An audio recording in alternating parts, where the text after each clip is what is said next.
كهربا موجود في تشكيل النادي الاهلي يوم الخميس ضد نادي الزمالك، ومرتضى منصور وكل اعلامه وكل اعلام الزمالك اللي بيطبل له قالوا ان مش هنلعب ماتش السوبر طول ما كهربا موجود. مرتضى منصور وكل اعلامه وكل اعلام الزمالك طلعوا ما بيعرفوش. مرتضى منصور واعلامه طلعوا قبل كده قالوا ان مش هنلعب ماتش السوبر طول ما كهربا موجود، وهربوا من الفضيحه. وبرضه كهربا لعب ماتش السوبر رغم انفك انت واعلامك وكل اللي مأيدك، وهيلعب برضه يوم الخميس يا مرتضى غصب عنك وعن اعلامك اللي انت مشغله يطبل لك، وطول النهار والليل مرتضى بربور طول النهار. بس في سؤال هنا محيرني، ازاي تنسحب من مباراة كاس السوبر اللي فيها مبلغ محترم للفايز اللي ممكن ينقذ ناديك المفلس، ومع ذلك ما لعبتوش وهربتوا من الماتش؟ دلوقتي هتلعب يوم الخميس اللي جاي وكهربا موجود اللي بسببه انسحبت من كاس السوبر. طيب اقنعني ايه المنطق في كده؟ ايه الاعجاز في اللي انت عملته في ماتش السوبر وانت بتضيع كاس وفلوس على ناديك، غير انك خايف ومرعوب من كهربا لا يحرجك قدام كل اللي مقتنعين بيك ومأيدينك ومساندينك؟ اديك هتلعب ضد الاهلي وانت حاطط لا مؤاخذه في بقك، وكهربا برضه هيلعب. ما استفدتش اي حاجه غير انك قلت من نفسك ومن كرامتك قدام كل الناس، والناس كلها عرفت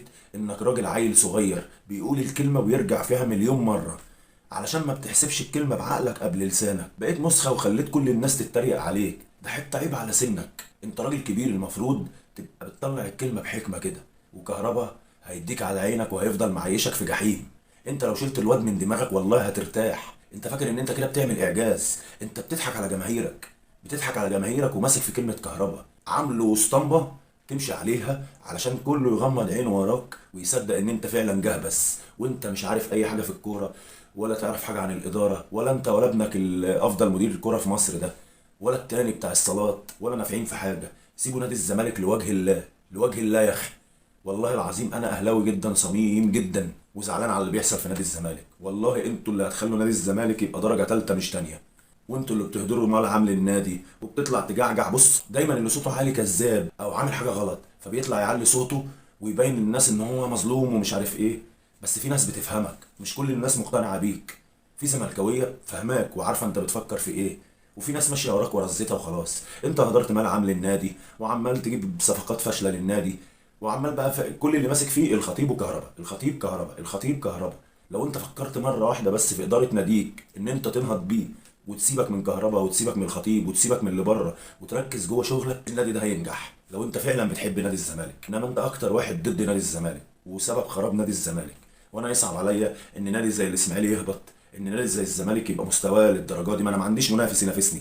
حتى بيراميدز نادي فلوس معروف ودايما بياخد على عينه، نادي كل اللي بيلعب فيه عشان الفلوس. انما الفرق الثلاثه اللي هي الشعبيه او الاربعه خمسه الشعبيين المعروفين اللي هو مصر، اتحاد، اهلي، زمالك، اسماعيلي، كل دي فرق ليها شعبيه.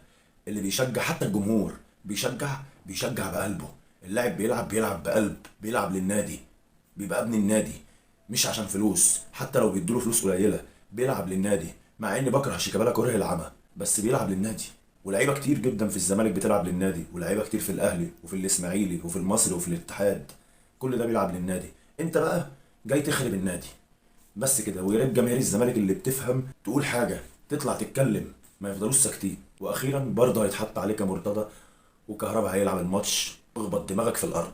وخد دي كمان، وامام عاشور بنسبه 99% اهلاوي. ولا عزاء ليك يا مرتضى انت وعيالك امير الدهاء واحمد مشكاح. سلام عليكم.